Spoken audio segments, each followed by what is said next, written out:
Hiya Swampies, and welcome to the Toad Probes once again. Of course, Dan Ilic, the Hungry Beast, joins us, and also completing the third prong of the fork on today's probe is Associate Professor Dale Dominey-Howes from the Australian Tsunami Research Centre at the University of New South Wales. Dale, one of the big problems with the world at the moment is the interconnectedness of everybody. That everybody can look, if there's a problem somewhere, all of a sudden the world knows about it. It makes your job difficult, doesn't it? It does. You know, on the one hand, we're really lucky to have this interconnected world with 24-hour media and television and radio coverage.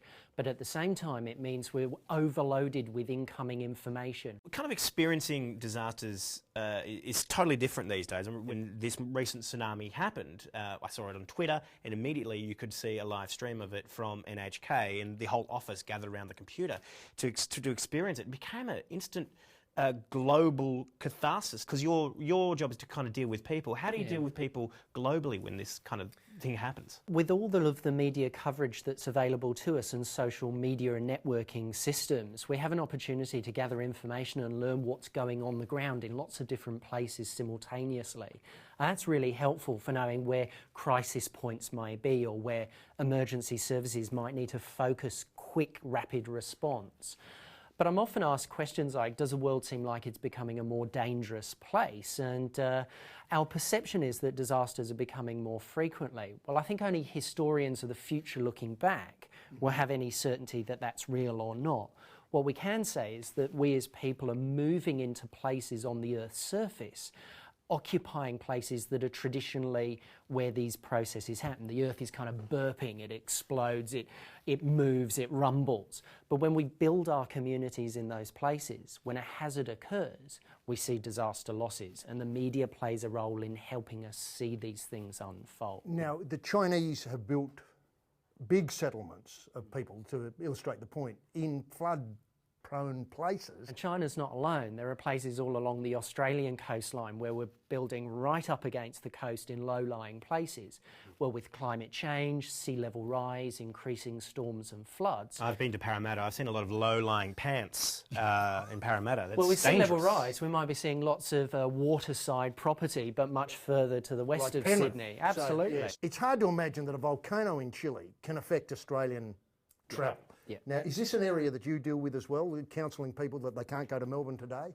Well, I have been asked if I know what's going on every time a volcano explodes, but it's really frustrating when your day-to-day activity is disrupted by these extreme events.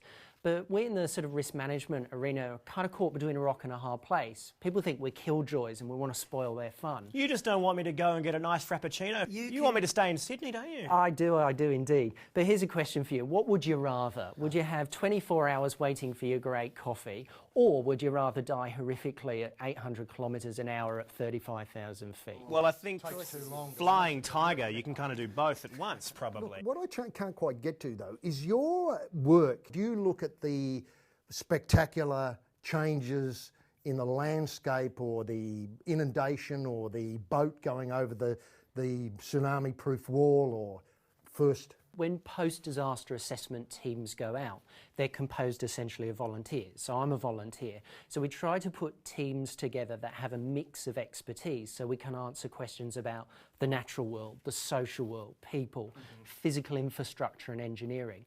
So I could be thrown into the deep end to look at any kind of problem. It could be interviewing survivors about their experiences and how they felt that early warning or disaster management activities went. But it could be digging a hole in the ground to look at the evidence in the natural landscape. Really varied. You know, the problem of science and the general public is not dancing an attractive rumba at the moment. Yeah.